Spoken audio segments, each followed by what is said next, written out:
உண்மையிலே big pass இப்படி பண்ணுவார்னு எதிர்பார்க்கல. பார்வதியோட ஆசையில மண்ணள்ளி போட்டாரு அப்படின்ற மாதிரி தான் சொல்லணும். 3 நாளா பார்வதி எவ்வளோ கஷ்டப்பட்டு உழைச்சாங்க. ஸோ அந்த உழைப்பு எல்லாத்தையும் தூக்கி குப்பையில போட்டாருங்க பிக் பாஸ். அதாவது இப்படி பண்ணுவார்னு சத்தியமா எதிர்பார்க்கல. இப்படி ஒரு ட்விஸ்ட் அடிப்பார்னு எதிர்பார்க்கல. பார்வதிக்கு இது மிகப்பெரிய மன வருத்தத்தை கொடுக்கும் அப்படின்றது மட்டும் கிளியரா தெரிஞ்சு போச்சு. ஏன்னா இப்போதைக்கு அந்த ஹாட் ஸ்டார் ப்ரோமோ ஒன்று ரிலீஸ் பண்ணிருக்காங்க. ஸோ அந்த ப்ரோமோல பார்த்தீங்கன்னா ஸ்கூல் பெஸ்டா இல்லை ஹாஸ்டல் பெஸ்டா அப்படின்ற ஒரு கேள்வி கேட்கிறாருல, அந்த கேள்விக்கு பின்னாடி இப்படி ஒரு உள்குத்து இருக்குமோ அப்படின்ற மாதிரி இருக்கு. ஸோ அது என்ன அப்படின்றத டீட்டெயிலாக பார்க்கலாம். என்ன பொறுத்த வரைக்கும் பார்வதி அந்த சம்பவம் நடக்கும் போதே அவங்க ரியாக்ஷன்ஸை பொறுத்தே தெரியுது, என்னடா பிக் பாஸ் இப்படி முதுகுல குத்திட்டே நீ அப்படின்ற மாதிரி தான் அவங்களோட ரியாக்ஷன் இருந்தது. ஸோ என்ன நடக்குதுன்னு டீட்டெயிலாக பார்க்கலாம். சேனலை ஃபர்ஸ்ட் டைம் பார்த்தீங்கன்னா சப்ஸ்கிரைப் பண்ணி வீடியோ லைக் பண்ணி வச்சுக்கோங்க. ஆக்சுவலாக விஷயம் என்ன தெரியுமா, அந்த ஹாட் ஸ்டார் ப்ரோமோ ரிலீஸ் பண்ணிருக்காங்க. ஸோ அதில் வந்து பார்த்தீங்கன்னா இந்த மாதிரி பிக் பாஸ் ஒரு கொஸ்டின் கேட்குறாரு, ஸ்கூல் பெஸ்ட்டா இல்லை ஹாஸ்டல் பெஸ்ட்டா அப்படின்ற மாதிரி கேள்வி கேட்குறாங்க. ஸோ இந்த இடத்துல பார்த்தீங்கன்னா எல்லாருமே ஸ்கூல்னு சொல்றாங்க. ஈவன் வியானா ஸ்கூல்ல இருந்து பார்த்தீங்கன்னா அடிச்சு துரத்தின வியானா கூட ஸ்கூல் தான் பெஸ்ட் அப்படின்ற மாதிரி சொல்றாங்க. காரணம் அங்க இருந்த டீச்சர்ஸ் எல்லாமே ரொம்பவே நல்லா பண்ணாங்க, அதனால ஸ்கூல் தான் பெஸ்ட், ஹாஸ்டல் ஹோஸ்ட்னு சொன்னேன். எஃப்ஜேக்கு அது பிரச்சனையே தெரியல. ஏன்னா எஃப்ஜே பொறுத்த வரைக்கும் பார்த்தீங்கன்னா எனக்கு நீ கொடுத்தா கொடுக்க கட்டி போ அப்படின்ற மாதிரி தான் இருக்கா. ஏன்னா ஆல்ரெடி எஃப்ஜே கேப்டன். ஸோ ஆப்வியஸாக பார்த்தீங்கன்னா நெக்ஸ்ட் வீக் கேப்டன்சி டாஸ்க்லாம் இருப்பான்னு வச்சுக்கோங்களேன். ஸோ இப்போ பெஸ்ட் பர்ஃபார்மன்ஸாக வர இப்போ ஆல்மோஸ்ட் பார்த்தீங்கன்னா பெஸ்ட் பர்ஃபார்மன்ஸ் இவங்க 3 பேர் தான். யாருன்னா ஒன்று வந்து அமித், இன்னொன்று வந்து பார்த்தீங்கன்னா பிரஜனை, இன்னொன்று கனி. இவங்க 3 டீச்சர் தான். ஏன்னா இவங்க வந்து பெஸ்ட்டாக பண்ணுறாங்க அப்படின்ற மாதிரி அவங்களுக்கு ஒரு ஸ்டார் கொடுத்துட்டாங்க. ஸோ இவங்களை கூட்டிகிட்டு வந்து இப்போ கேப்டன்சி டாஸ்கில் விட போகிறாங்க அப்படின்றது ஆப்வியஸாக க்ளீனாக தெரிஞ்ச விஷயம் தானே. இப்போ அல்டிமேட் என்னென்னா பார்வதி எய்ம் பண்ணிருந்தது பெஸ்ட் பர்ஃபார்மர் கிடைக்கும் அப்படின்றதுனால எக்கச்சக்கமாக அவங்களால முடிஞ்ச எஃபர்ட்டை போட்டாங்க. ஸோ அப்படிப்பட்ட எஃபர்ட்டை போட்ட பார்வதி கடைசியில் பிக் பாஸ் எனக்கு தெரிஞ்ச பெரிய ஆப் அடிச்சார் அப்படின்ற மாதிரி தான் சொல்ல தோணுது. இப்படி பண்ணுவான்னு சத்தியமாக நானும் எதிர்பார்க்கல. ஏன்னா பிக் பாஸ்ல இருந்து இது எதிர்பார்க்கவும் இல்லை. இப்படிலாம் அதாவது எப்படி சொல்றது, இவ்வளோ எஃபர்ட் போட்ட ஒருத்தவங்களுக்கு இப்படி ஆப்படிப்பார்னு எதிர்பார்க்கல. ஆக்சுவலாக விஷயம் என்ன தெரியுமா, இந்த இடத்துல பார்வதி 3 நாளா உழைக்கும் போதே அவங்களுக்கு தெரியும் கண்டிப்பாக நம்ம இவ்வளோ உழைப்பு போடுறோம், எல்லாம் ஒரு அளவு கன்சிடர் பண்ணுவானுங்க அப்படின்னு நம்ம நினச்சி தான் பண்ணாங்க. ஆனால் இப்படி முடியும்னு எதிர்பார்க்கல. ஆக்சுவலாக விஷயம் ஒன்று இருக்குங்க. இந்த இடத்துல வந்து பார்த்தீங்கன்னா பிக் பாஸ் இந்த பெஸ்ட் பர்ஃபார்மர் சூஸ் பண்ணியிருக்காங்க இந்த 3 பேர். இது இல்லாமல் ஓவரால் பெஸ்ட் பர்ஃபார்மர் யாரு, ஒஸ்ட் பர்ஃபார்மர் யாரு அப்படின்ற மாதிரி இன்கேஸ் எடுத்தாருன்னா மேபி பார்வதிக்கு அதில் ஒரு வாய்ப்பு இருக்கு. அப்பயும் இவனுங்களாம் சேர்ந்து சொன்னாதான் வாய்ப்பு இருக்கு. இல்லைன்னு வச்சுக்கோங்களேன் அப்பயும் வாய்ப்பு இல்லை. ஏன்னா மொத்த பேர் சேர்ந்து பார்வதி பெஸ்ட் இல்லை கனி தான் பெஸ்ட் அப்படின்னு நம்ம சொல்லிட்டாங்கன்னா முடிஞ்சு போச்சு. அதாவது கனி டீச்சர் தான் பெஸ்ட்டாக பண்ணாங்க. அதே மாதிரி பார்த்தீங்கன்னா தர்மலிங்கம் சார் தான் பெஸ்ட்டாக பண்ணாரு.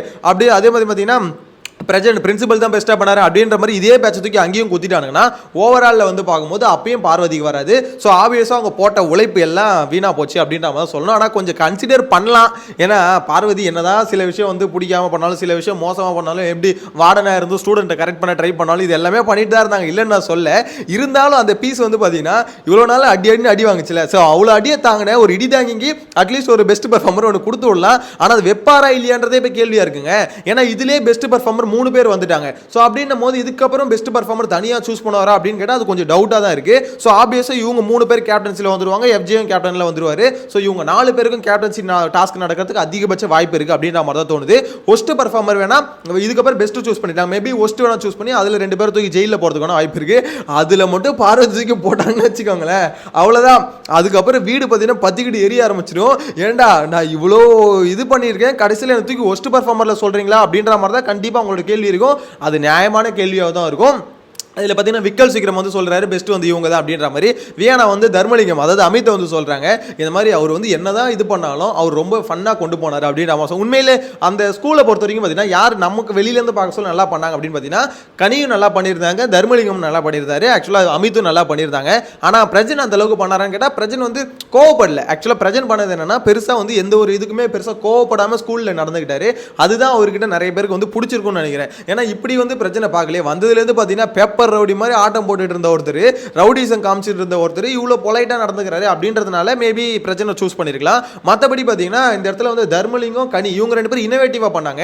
என்னன்னா ஒரு இங்கிலீஷ் ஒரு சென்டென்ஸ் எழுதிட்டு அந்த சென்டென்ஸை பாட்டு மாதிரி பாட வைக்கிறது. ஸோ இந்த மாதிரிலாம் பண்ணிட்டு இருந்த லைவ்ல வந்து பார்த்தீங்கன்னா எப்படி சொல்லுது, ஓரளவுக்கு அந்த ஸ்கூல் டாஸ்க்ல ஏதோ ஒன்று பண்ணணும் அப்படின்னு சொல்லிட்டு கொஞ்சம் கிரியேட்டிவாக யோசிச்சாங்கல்ல, அதுக்கோசம் கனி தர்மலிங்கம் இவங்க 2 பேருமே நல்லா பண்ணாங்க அப்படின்ற மாதிரி தான் சொல்லணும். அதாவது ரொம்ப நல்லா பண்ணாங்கன்னு இல்லை, ஏதோ பண்ணாங்க அப்படின்ற மாதிரி, ஒன்றுமே பண்ணாமல் சும்மா போய் நிற்கிறதுக்கு ஏதோ ஒன்று பண்ணாங்க அப்படின்ற மாதிரி சொல்லலாம். ஆனால் இந்த சைட்லேயும் கொஞ்சம் கன்சிடர் பண்ணியிருக்கலாமோன்னு தோணுது. ஏன்னா ஸ்கூலை பொறுத்த வரைக்கும் பார்த்தீங்கன்னா அங்கே எந்த வேலையும் இல்லை, உங்களுக்கு ஜஸ்ட் ஒரு வேர்டிங்ஸ் எழுதி போட்டு அதை வந்து பார்த்தீங்கன்னா சொல்கிறது தான் வேலை, சும்மா டைம் பாஸ் பண்ணுறது தான் வேலைன்னு வச்சுக்கோங்களேன். ஆனால் இங்கே அப்படி இல்லை, இங்கே எஃபோர்ட் போடணும்ல. உங்களை வந்து எப்படி சொல்லி காலையில் எந்திரிச்சதுலேருந்து உங்களை கிளப்பி விடணும் ஸ்கூலுக்கு. நெக்ஸ்ட்டு நீங்கள் காலையில் சோறு தின்னணும், ஸ்நாக்ஸ் தின்னணும், அப்புறம் மதியானம் சாப்பாடு சாப்பிடணும். ஸோ இது எல்லாத்தையும் பார்த்தீங்கன்னா ரெடி பண்ணி வைக்கணும். நைட்டு நீங்கள் பாத்திரம் கழுவணும். இதுக்கு நடுவில் நீங்கள் எல்லாரும் கொடுக்குற டார்ச்சரையும் தாங்கணும். ஸோ இவ்வளோத்தையும் ஒருத்தவங்க வந்து பண்ணுறாங்க. ஆனால் இங்கே பெஸ்ட்டுன்னு சொல்லாமல் இருந்தது என்னை பொறுத்த வரைக்கும் ஹாஸ்டலில் ரொம்ப வந்து பார்த்தீங்கன்னா கீழே போட்டு மட்டும் அமைக்கிட்டாங்களோன்னு தோணுது. அதனால தான் பார்வதியோட ரியாக்ஷன் அந்த ப்ரோமோல பார்த்தாலே தெரிஞ்சிருக்கும். டேய் இதெல்லாம் உங்களுக்கு அநியாயமா இல்லையடா, இவ்வளோ உழைச்சேனடா, என்ன உழைப்பெல்லாம் இப்படி பண்ணுறீங்களடா அப்படின்ற மாதிரி தான் இருந்திருக்கும்.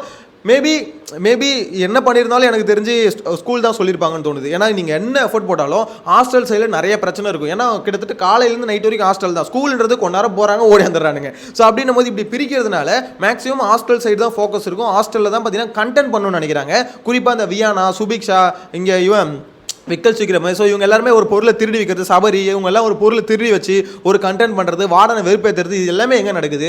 ஹாஸ்டலில் தான் நடக்குது. ஏன் ஸ்கூலில் ஏன் பண்ணல? டீச்சரை ஏன் வெறுப்பேற்றலை? டீச்சரை வந்து கடுப்பாகணும்ல, டீச்சருக்கு வந்து இந்த மாதிரி ஏதாவது ஒன்று பண்ணலாம்ல. டீச்சருக்கு வந்து பண்ணுறது வந்து ரொம்ப கம்மியாக இருக்குது. பெருசாக டீச்சர்கிட்ட யார்ட்டையும் வச்சுக்க மாட்டானுங்க. இவங்களை பொறுத்த வரைக்கும் வார்டன்கிட்டையுமே சரி ஒருத்தர்கிட்ட மட்டும் தான் வச்சுக்கிறானுங்க.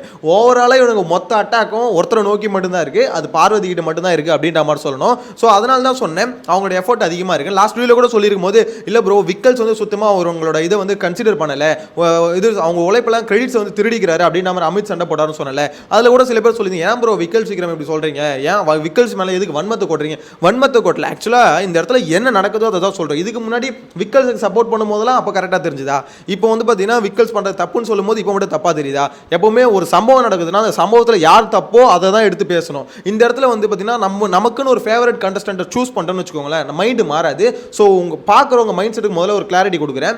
அந்த விஷயம் என்னவோ, அந்த சம்பவம் என்னவோ, அந்த சம்பவத்தை மட்டும் பாருங்கள். இதில் உங்களுக்குன்னு ஒரு ஃபேவரட் கண்டஸ்டன்ட் நீங்கள் சூஸ் பண்ணிட்டீங்கன்னா அதுக்கப்புறம் முடிஞ்சது. உங்களுக்கு வந்து பார்த்தீங்கன்னா அவன் பண்ணுறது தப்புன்னு கூட உங்களுக்கு தெரியாது. விக்கல் சீக்கிரம் பண்ணுறது தப்பு கூட உங்களுக்கு தெரியலனா அப்போ அந்த அளவுக்கு பார்த்தீங்கன்னா பிளைண்டாக உங்களுக்கு அவரை பிடிச்சிருக்கு, அவர் பண்ணுறது எல்லாமே நியாயமாக இருக்குது அப்படின்ற மாதிரி நம்புறீங்க.